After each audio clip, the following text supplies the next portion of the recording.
In the spring of 1836, somewhere in the rolling hills of central Kentucky, a discovery was made that would forever change how we understand the depths of human evil. 47 children, ages ranging from 6 to 16, were found chained in a basement beneath what appeared to be an ordinary farmhouse. The children bore no resemblance to each other, spoke different languages, and when questioned, could only whisper one name through their tears. Mother Hawthorne. The local sheriff's report, buried for over a century in the Caldwell County archives, described scenes so disturbing that 3 of the investigating officers resigned from duty within a week. What makes this case truly haunting isn't just the horror of what was found, but the chilling realization that Abigail Hawthorne had been operating her twisted enterprise for over 2 decades without detection. The children called her mother, but the truth behind that title would prove far more sinister than anyone could have imagined. Before we continue with the story of the Hawthorne family and their unspeakable secrets, I want to ask you something important. This channel isn't for everyone, only for the bravest souls who dare to confront the darkest chapters of American history. If you've made it this far, you're not like most people. You understand that some truths are too horrifying to ignore, no matter how much they disturb us. So, hit that subscribe button and join our community of true mystery seekers. And tell me in the comments, what state are you listening from? Are you brave enough to hear stories like this from your own backyard? The question that haunted investigators then and continues to perplex historians today is how such a massive operation could have gone undetected for so long in a close-knit rural community. The Kentucky of 1836 was a land caught between 2 worlds.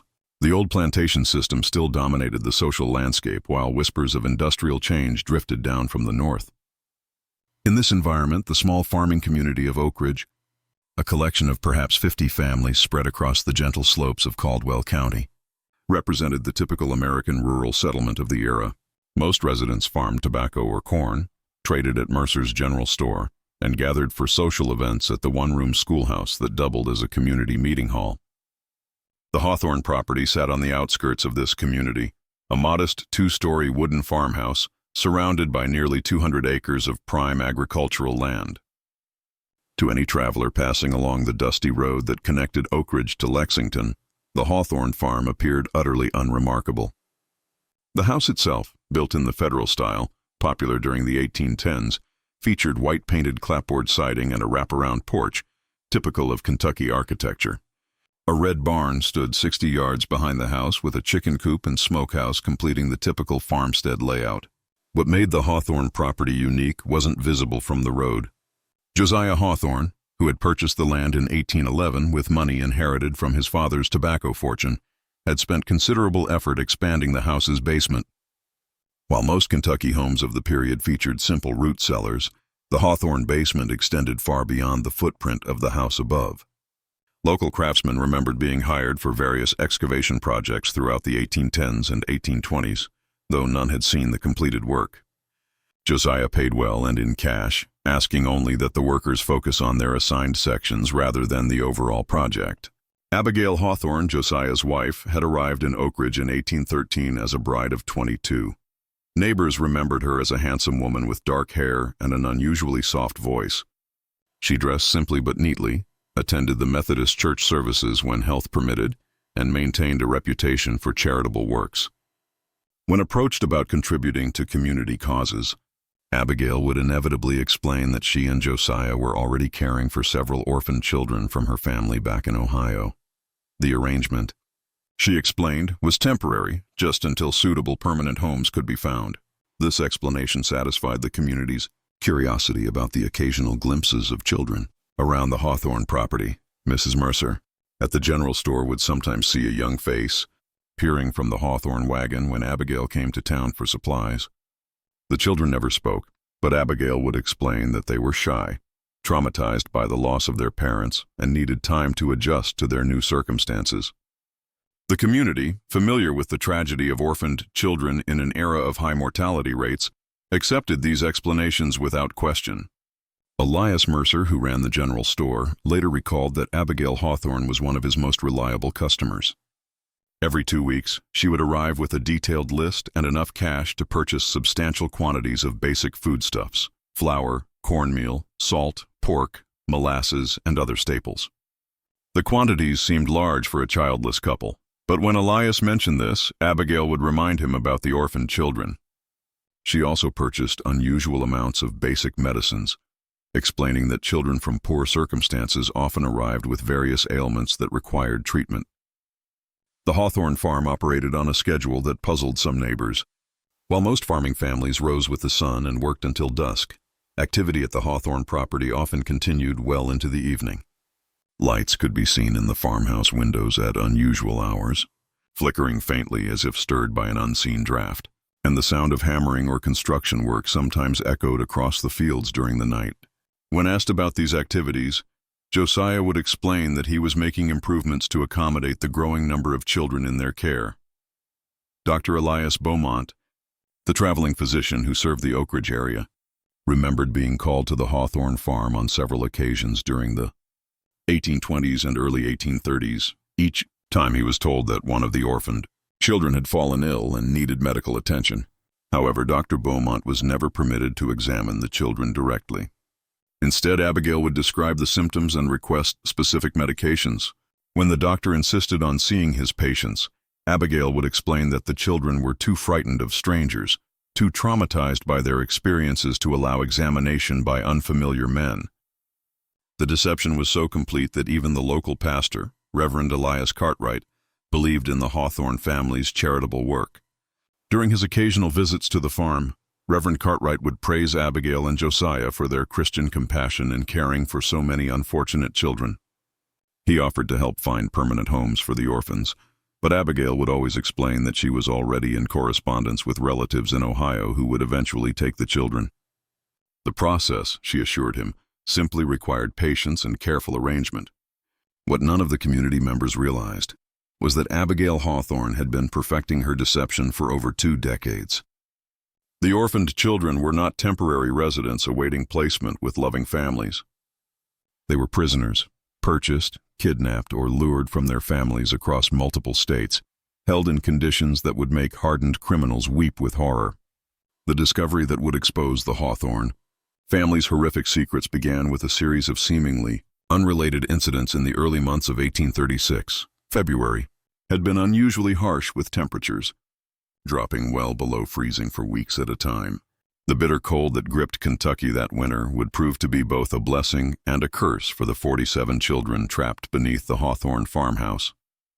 On February 23, 1836, a traveling merchant named Elias Whitaker was making his way from Lexington to Frankfort when a violent snowstorm forced him to seek shelter. The Hawthorne farm, being the closest building visible from the road, seemed like a natural choice for emergency accommodation. Josiah Hawthorne, despite his obvious reluctance, could hardly refuse hospitality to a stranded traveler during such dangerous weather. Whitaker later described the evening as uncomfortably tense. Abigail Hawthorne served a simple meal of cornbread and salt pork, but conversation was stilted and awkward. The Hawthornes seemed nervous, constantly exchanging glances and starting at every sound, as if an unseen presence lingered just beyond the lantern's glow. When Whitaker asked about the children he had been told lived on the farm, Abigail explained that they were all sleeping and mustn't be disturbed. The children, she said, had been ill with fever and needed their rest. What disturbed Whitaker most was the sound. Throughout the night, as he lay on a makeshift bed in the Hawthorne parlor, he could hear what sounded like muffled crying coming from beneath the floor, faint and intermittent like whispers carried on a chill wind. When he mentioned this to Josiah the next morning, Hawthorne claimed it was probably just wind whistling through gaps in the foundation. The sound was common in old houses, especially during cold weather. Whitaker accepted this explanation, but something about the Hawthornes' manner continued to trouble him, a lingering sense that eyes were watching from the shadows. The second incident occurred 3 weeks later on March 15th. Siobhan O'Brien, a young Irish immigrant traveling with her family to seek work in the tobacco fields around Lexington, became separated from their group during a river crossing. Exhausted and frightened, she made her way to the Hawthorne farm. As darkness fell, Abigail Hawthorne took her in, offering food and shelter for the night. Siobhan O'Brien was never seen alive again. When her family reported her missing to the sheriff in Lexington, they described their last known location and the direction Siobhan had been heading. A search party was organized, but the vast expanses of Kentucky wilderness made finding a single missing person nearly impossible. The search was called off after a week, and Siobhan O'Brien was presumed to have died of exposure or been killed by wild animals. The final incident that would lead to the discovery occurred on April 2, 1836. A local farmer named Elias Caldwell was hunting rabbits in the woods that bordered the Hawthorne property when he heard something that stopped him cold. From somewhere near the Hawthorne farmhouse came the sound of children screaming. Not the ordinary cries of youngsters at play, but raw, desperate shrieks of pure terror that seemed to echo unnaturally in the still air. Caldwell crept closer to investigate, hiding behind a stand of oak trees about 50 yards from the Hawthorne house. For nearly an hour he watched and listened. The screaming continued intermittently, always seeming to come from beneath the house rather than from inside it. At one point he saw Josiah Hawthorne emerge from what appeared to be a cellar door on the side of the house. Hawthorne looked around nervously, his shadow stretching long and distorted in the fading light, then disappeared back underground. When Caldwell reported what he had witnessed to his neighbors, opinions were divided. Some suggested that the orphaned children might be more troubled than the Hawthornes had indicated, perhaps requiring discipline or medical treatment that could be distressing. Others, however, began to remember odd details that hadn't seemed important before. The unusual amounts of food Abigail Hawthorne purchased, the strange sounds neighbors occasionally heard at night, the fact that none of the supposed orphans had ever been seen in town or at community gatherings. Sheriff Elias Thornton, a veteran lawman who had served Caldwell County for over 15 years, initially dismissed the concerns as neighborhood gossip. However, when Elias Caldwell approached him directly and insisted on filing a formal complaint, Thornton agreed to investigate. The law required him to follow up on reports of potential child abuse regardless of his personal opinion of the accusers. On the morning of April 8, 1836, Sheriff Thornton rode out to the Hawthorne farm accompanied by his deputy Harlan Brooks. They arrived just after sunrise, expecting to conduct a routine inspection that would put the community rumors to rest. Abigail Hawthorne met them at the door, her manner calm and welcoming. She invited the officers inside for coffee and expressed concern about the gossip circulating in the community. The conversation began normally enough. Abigail explained again about the orphaned children, showed the officers letters she claimed to have received from relatives in Ohio, and offered to arrange for the children to meet with Sheriff Thornton once they recovered from their recent illness. Everything seemed perfectly reasonable until Deputy Brooks asked to use the privy. As Brooks walked around the side of the house, he noticed something that made his blood run cold. The cellar door that Elias Caldwell had seen Josiah Hawthorne using was secured with 3 separate padlocks. Heavy chains wrapped around the door handles, and the wood around the locks showed signs of desperate clawing, as if someone had tried to scratch their way out from the inside, leaving faint marks that caught the morning light in an eerie way. When Brooks returned to the house and quietly informed Sheriff Thornton about what he had observed, both men knew they were dealing with something far more serious than community gossip. Thornton politely asked Abigail to show them the cellar, explaining that a thorough inspection would help put the rumors to rest. The change in Abigail Hawthorne's demeanor was immediate and chilling. Her face went pale, her hands began to tremble, and she began stammering about how the cellar was dangerous, how the children weren't allowed down there, how there was nothing to see but old farm equipment and storage. That was when they heard it. From somewhere beneath their feet came the sound of children crying, followed by a weak voice calling for help. The sound was muffled but unmistakable, and it was coming from directly below the kitchen where they stood, sending a shiver up their spines as if the very floorboards whispered secrets. The immediate aftermath of that first discovery would haunt Sheriff Thornton for the rest of his life. When he and Deputy Brooks forced open the cellar door, the stench that rose from the darkness below was overwhelming, a mixture of human waste, unwashed bodies, and something else that Thornton later described as the smell of despair itself. The basement that Josiah Hawthorne had spent over 2 decades constructing was a masterpiece of calculated cruelty. The main chamber stretched far beyond the footprint of the house above, extending into the earth like an underground warren. Stone walls carefully mortared and designed to muffle sound created a series of interconnected rooms. The largest chamber directly beneath the kitchen housed most of the children. They were chained to iron rings embedded in the stone walls, each child secured by shackles around their ankles. The chains were long enough to allow movement within a small area, but prevented any possibility of escape. The children ranged in age from approximately 6 to 16 years old. They were emaciated, their clothes reduced to rags, their bodies bearing the marks of prolonged neglect and abuse. Many showed signs of illness, fever, respiratory problems, and skin conditions that came from living in the damp, unventilated underground space. What struck both officers most forcefully was the silence. After the initial cries for help, the children said nothing. They simply stared at the newcomers with eyes that held no hope, no expectation of rescue, their gazes lingering in a way that made the officers feel an inexplicable chill, as though unseen spirits observed from the shadows. Deputy Brooks, a father of 4, had to leave the basement twice to vomit. Sheriff Thornton, despite his years of law enforcement experience, found himself unable to process the full scope of what he was seeing. The methodical nature of the imprisonment, the evidence of long-term planning, the sheer number of victims, it was beyond anything in his experience or imagination. In the smaller chambers, Thornton and Brooks found evidence of the Hawthorne system of control. One room contained stocks and restraining devices for punishment. Another held what appeared to be a primitive medical area, where the children were treated for injuries and illnesses, not out of compassion, but to keep them alive and functional. A third room contained detailed records that would prove crucial to the investigation. Names, ages, dates of arrival, and notes about each child's condition and behavior. The records revealed the scope of the Hawthorne operation. Children had been arriving at the farm regularly since 1814, shortly after Abigail Hawthorne came to Oak Ridge. The sources varied. Some were orphans purchased from overwhelmed poor houses. Others were runaways lured by promises of food and shelter, and still others appeared to have been simply kidnapped from their families. The record showed that over the years more than 90 children had passed through the Hawthorne basement.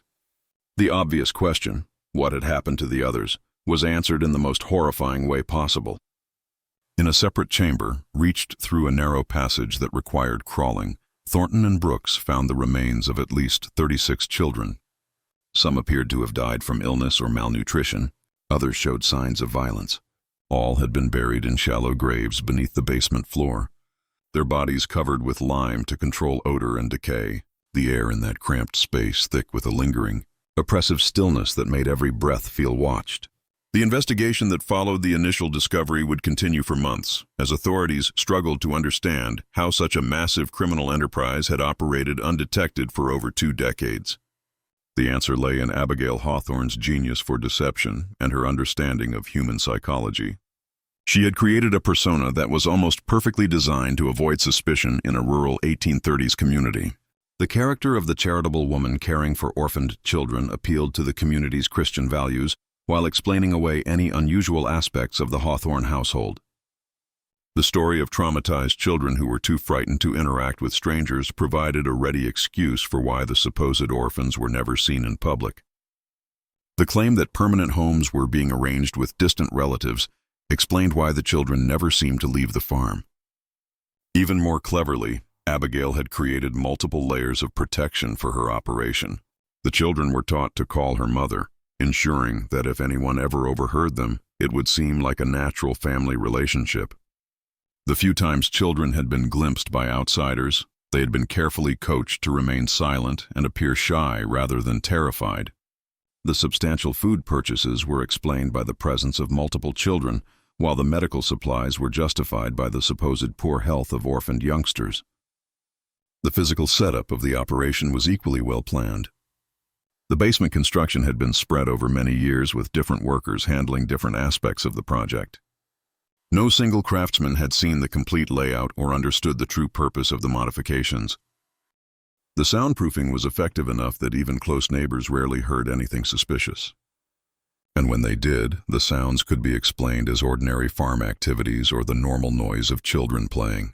Perhaps most disturbing was the psychological control system that Abigail had developed.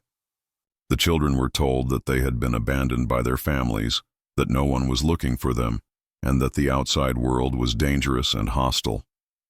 Those who behaved properly were given slightly better food and living conditions.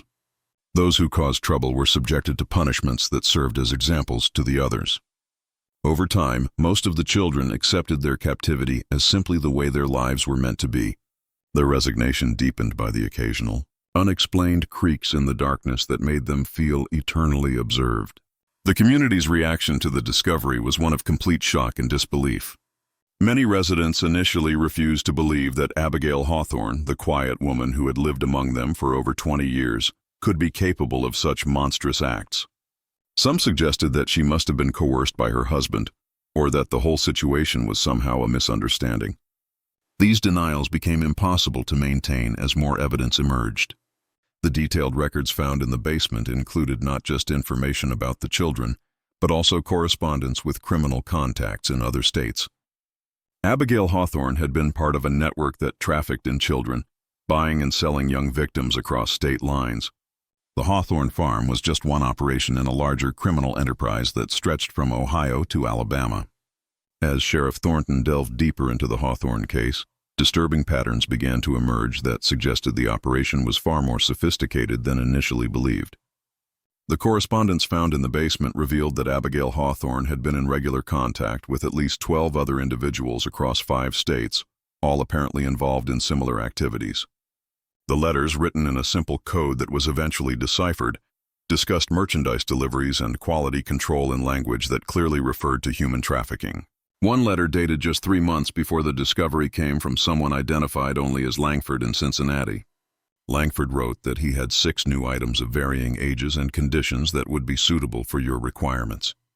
The letter included detailed descriptions of the children, their approximate ages, and their physical conditions. Most disturbingly, it included notes about their temperaments, which children were compliant, and which might require additional training. The financial records painted an even more horrifying picture. Abigail Hawthorne had been paying between $50 and $200 per child, depending on age and condition.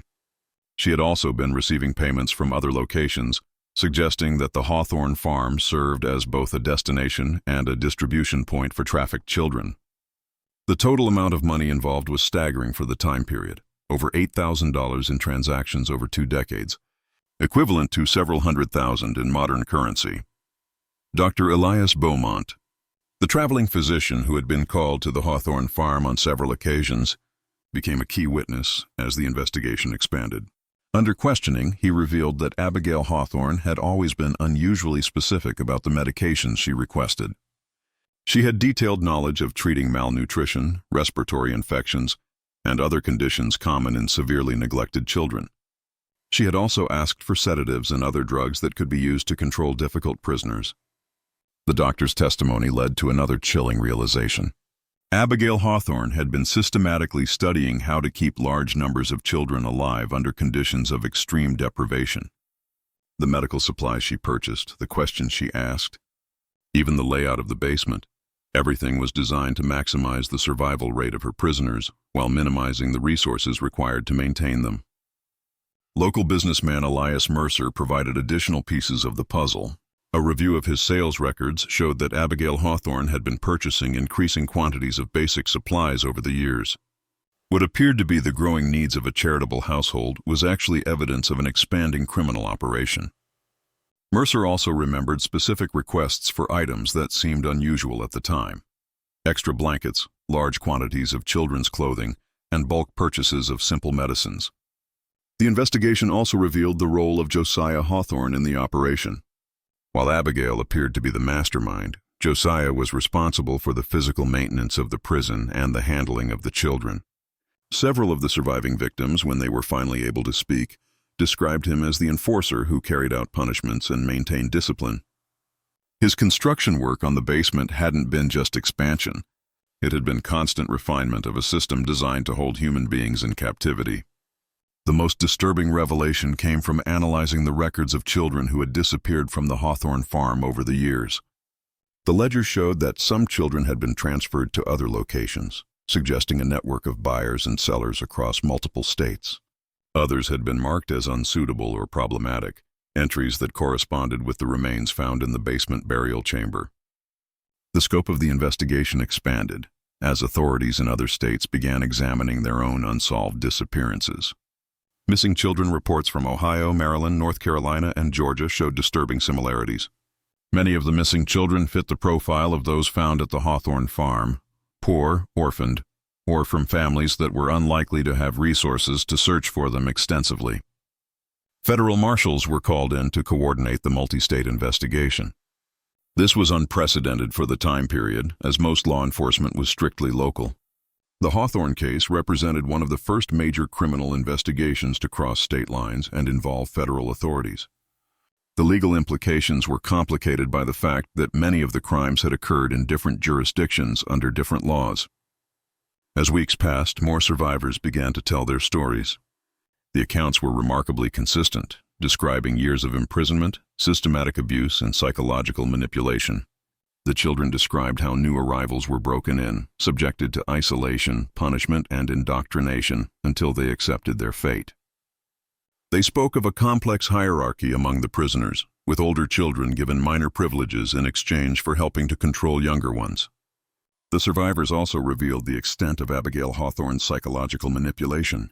She had convinced many of the children that they were worthless, that their families had sold them or abandoned them, and that they deserved their treatment.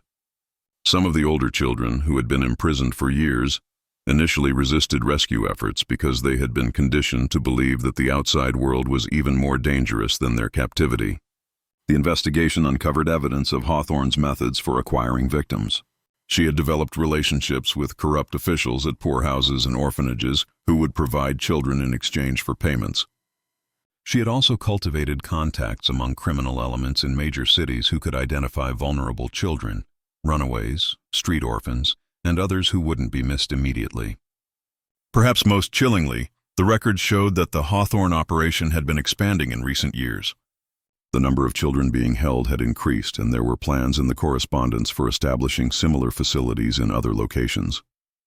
The discovery at the Hawthorne farm had apparently interrupted a criminal enterprise that was on the verge of becoming a much larger operation. The breakthrough that would lead to the complete exposure of the Hawthorne network came from an unexpected source.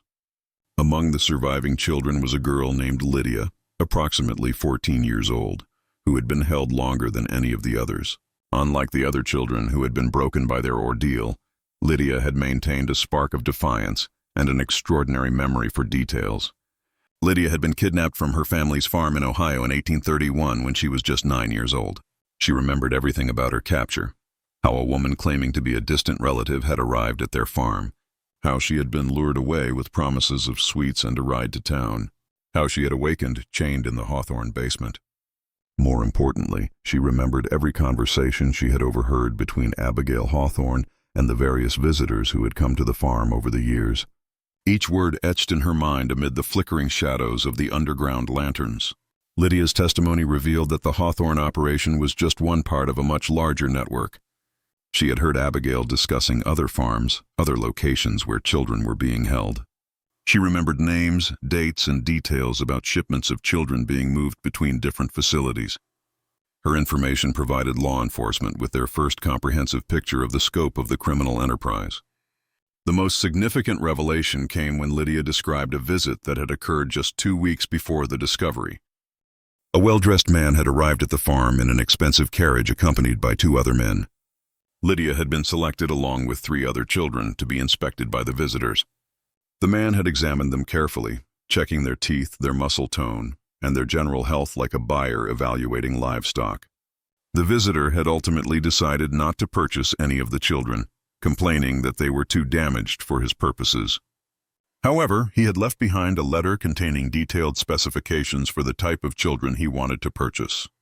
The letter, which was found among Abigail Hawthorne's papers, described requirements for children of specific ages, physical characteristics, and temperaments. The language was cold and businesslike, discussing human beings as commodities to be bought and sold. The letter was signed T. Ashford and included a return address in Savannah, Georgia.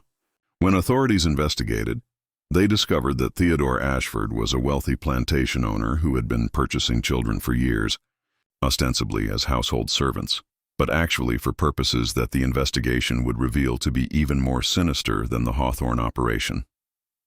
The Ashford connection opened up an entirely new dimension of the case. Southern plantation owners, it appeared, had been using the child trafficking network to acquire workers who would be completely under their control.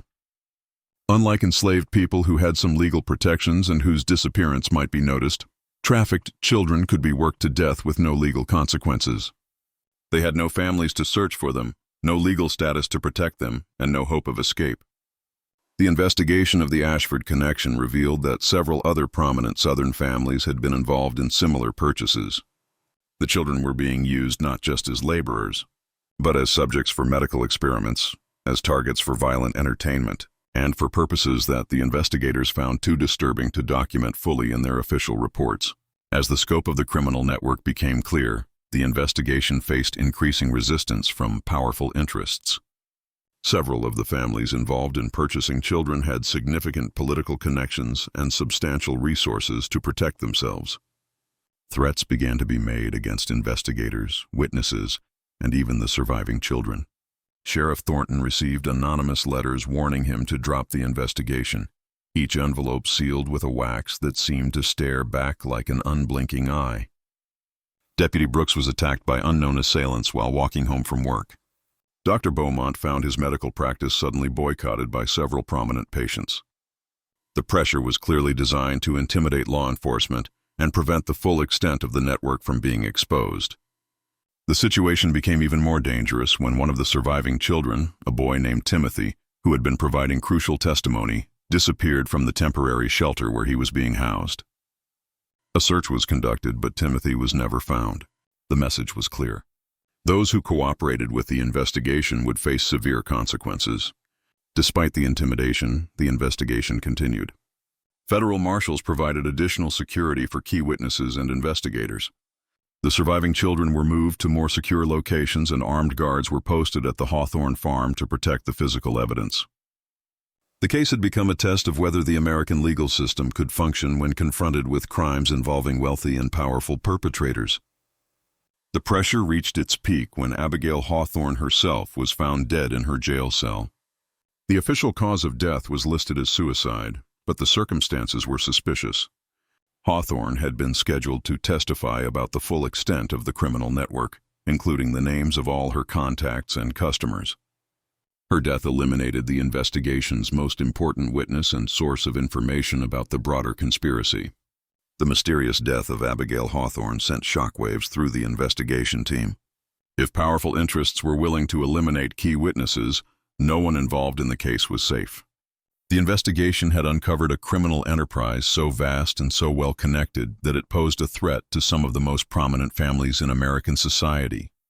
Just when it seemed that the investigation might be derailed by intimidation and violence, an unexpected development changed everything. A former employee of Theodore Ashford, motivated by guilt over what he had witnessed, came forward with evidence that would blow the case wide open. The employee, a man named Elias Donovan, had worked as an overseer on the Ashford plantation and had detailed knowledge of the children who had been purchased from the Hawthorne network. Donovan brought with him documents that proved the connection between the Hawthorne operation and the Southern buyers. More importantly, he had witnessed the fate of many of the children who had been sold to plantation owners. His testimony would provide the final pieces of the puzzle and expose the full horror of what had been happening to America's most vulnerable children. Elias Donovan's testimony before the federal grand jury in Lexington would go down as one of the most disturbing accounts in American legal history. Donovan, a man in his 40s with weathered hands and haunted eyes, had worked for Theodore Ashford for over a decade. What he had seen on the Ashford plantation and what he revealed about the fate of the Hawthorne children shocked even the seasoned investigators who had thought they understood the scope of the criminal enterprise. Donovan described how the Ashford plantation operated two separate systems. The main plantation used enslaved labor for cotton production, operating under the typical, though brutal, economic model of Southern agriculture. However, Ashford had also established what Donovan called the experimental quarters, a separate facility where the trafficked children were held for purposes that had nothing to do with agricultural production. The children purchased from the Hawthorne network were used as subjects for medical experiments that Ashford conducted with several associates, including 2 physicians from Savannah Medical College. The experiments were designed to test the limits of human endurance, to study the effects of various drugs and treatments, and to satisfy the scientific curiosity of men who viewed the children as laboratory animals rather than human beings. Donovan's most damning testimony concerned the detailed records that Ashford maintained of these experiments. The plantation owner had documented everything: the children's reactions to different treatments, their survival rates under various conditions, and the progression of diseases that were deliberately introduced to study their effects.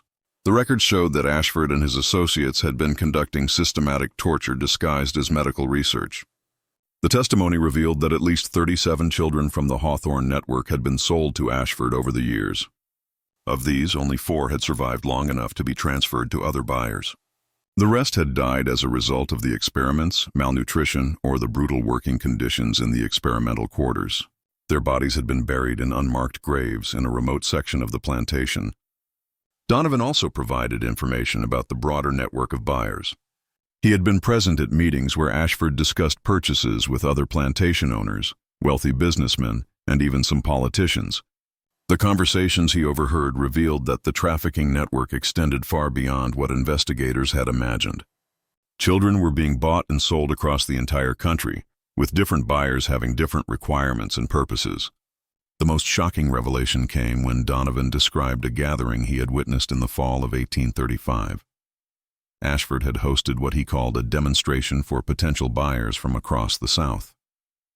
The event was designed to showcase the quality of the children available through the network and to demonstrate the various uses to which they could be put. Donovan's description of this gathering was so disturbing that several members of the grand jury had to leave the room. The demonstration had included displays of the children's ability to perform various types of work, their responses to different forms of punishment and control, and their suitability for different types of exploitation.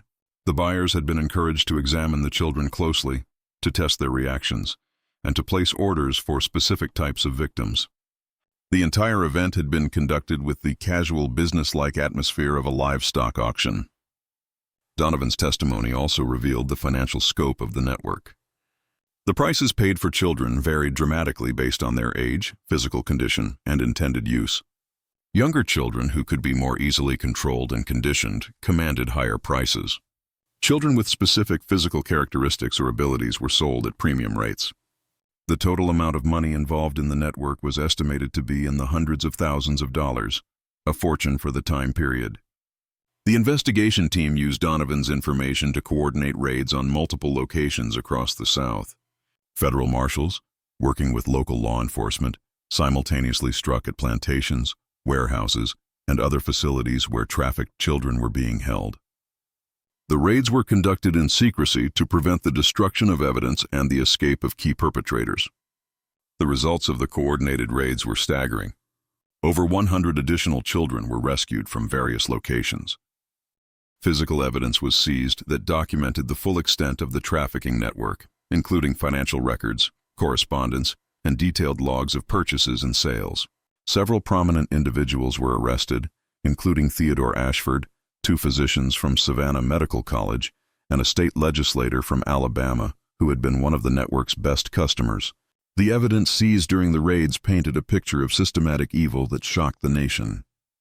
The trafficking network had been operating for over 30 years, had involved dozens of major buyers and sellers, and had victimized hundreds of children. The level of organization and sophistication was unprecedented for any criminal enterprise of the time period. The medical experiments conducted by Ashford and his associates were documented in horrifying detail. The records showed that the experimenters had deliberately infected children with diseases to study their progression, had tested various poisons and toxins, and had conducted surgical procedures without anesthesia or proper medical training. The children had been treated as disposable research subjects, their lives valued only for the scientific knowledge that could be extracted from their suffering.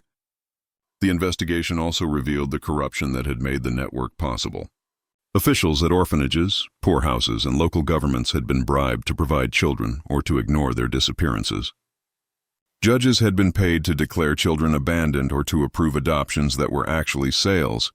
Even some law enforcement officials had been involved in covering up evidence and intimidating witnesses.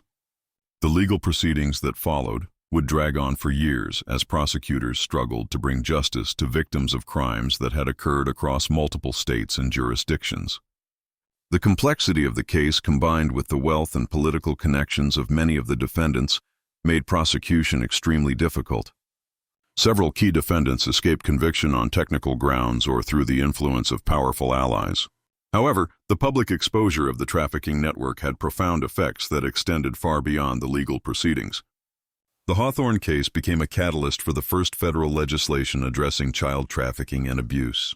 It led to reforms in the oversight of orphanages and poorhouses, and to the establishment of new legal protections for vulnerable children. The final resolution of the Hawthorne case would take nearly 5 years to complete, but its impact on American society was immediate and profound. The public reaction to the revelations was one of horrified fascination mixed with a determination to prevent such atrocities from happening again. Newspapers across the country covered the story in unprecedented detail, with many publications dedicating entire issues to the investigation's findings. The surviving children faced a long and difficult path to recovery. Most had been held for years and had no memory of life before their captivity. The 47 children rescued from the Hawthorne basement required extensive medical treatment, psychological care, and patient work to help them readjust to normal human interaction. Many never fully recovered from their ordeal, carrying physical and emotional scars for the rest of their lives. Lydia, the 14-year-old girl whose testimony had been crucial to exposing the broader network, became something of a celebrity as news of her courage spread.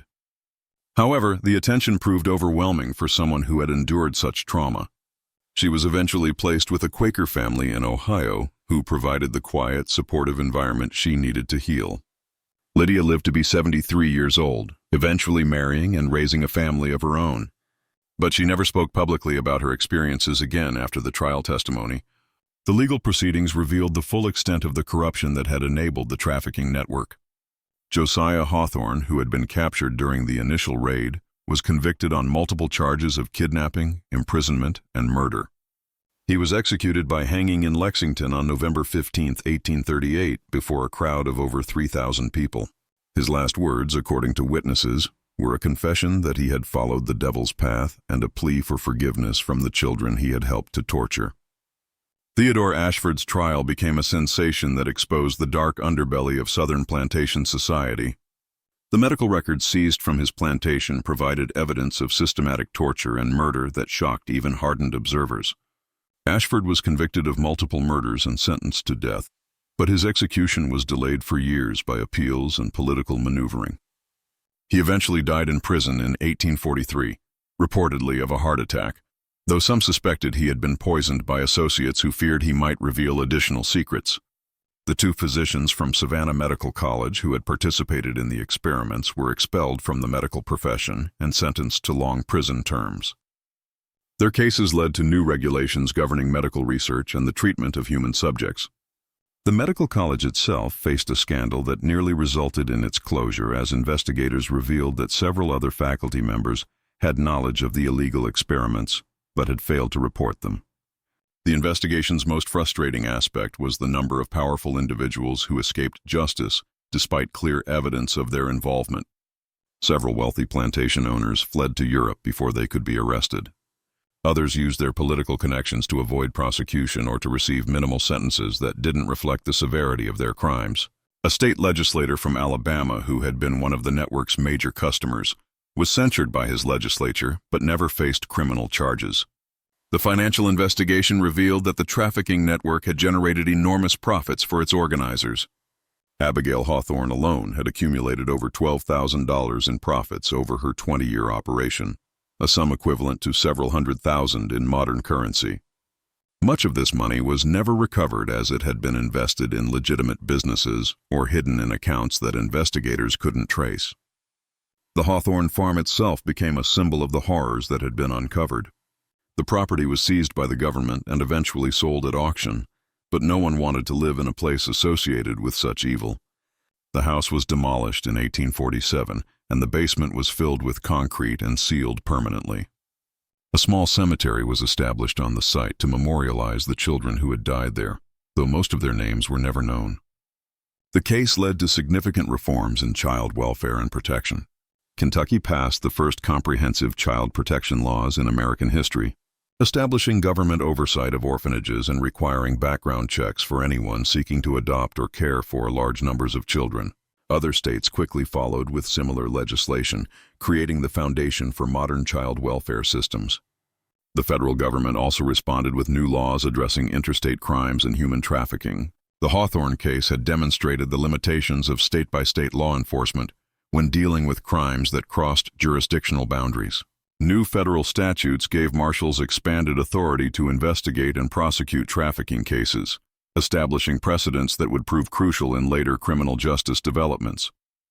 Perhaps most importantly, the case changed public awareness about the vulnerability of children and the need for systematic protection. The romantic notion of the charitable individual caring for orphaned children was replaced by a more realistic understanding of the need for institutional oversight and legal safeguards. The phrase "another Hawthorne case" entered common usage as a warning about the potential for abuse in situations involving vulnerable children. Dr. Elias Beaumont, the physician who had unknowingly enabled the Hawthorne operation through his medical consultations, dedicated the rest of his career to child welfare. He established free clinics specifically for orphaned and abandoned children and became an advocate for reforms in medical practice that would prevent physicians from being manipulated by criminals. His later writings on medical ethics were influenced heavily by his experience with the Hawthorne case. Sheriff Elias Thornton, who had led the initial investigation, was promoted to federal marshal and spent the rest of his career pursuing similar cases. He became one of the first law enforcement officials to specialize in crimes against children, developing investigative techniques and procedures that would be used for decades. Thornton's detailed reports on the Hawthorne case became required reading for law enforcement officers across the country. The children's stories, as they emerged over the years, revealed the full scope of human resilience and the long-term effects of systematic abuse. Some, like Lydia, were able to build relatively normal lives with proper support and care. Others struggled with mental illness, addiction, and other problems that stemmed from their traumatic experiences. A few never recovered at all, dying young from complications related to their years of imprisonment and abuse. The network's correspondence, which had been preserved as evidence, provided investigators with information that led to additional cases for years after the initial discovery. One of the most haunting aspects of the case was the realization that the Hawthorne operation had been just one part of a much larger system of exploitation that had existed largely undetected for decades. The investigation revealed that similar networks had operated in other parts of the country, that children had been bought and sold like commodities throughout American history, and that the legal and social systems had been inadequate to protect the most vulnerable members of society. The case also highlighted the role of community responsibility in preventing such atrocities. The residents of Oak Ridge, who had lived for 20 years next to one of the most horrific crime scenes in American history, struggled with guilt and self-examination. How had they failed to see what was happening? What signs had they missed or ignored? Could they have prevented the suffering if they had been more vigilant or suspicious? These questions led to broader discussions about the obligation of communities to watch out for their most vulnerable members. The Hawthorne case became a cautionary tale about the dangers of accepting explanations without investigation, of respecting privacy when that respect enabled abuse, and of assuming that respectable appearances guaranteed moral behavior. The legacy of the Hawthorne case extended far beyond the immediate legal and social reforms it inspired.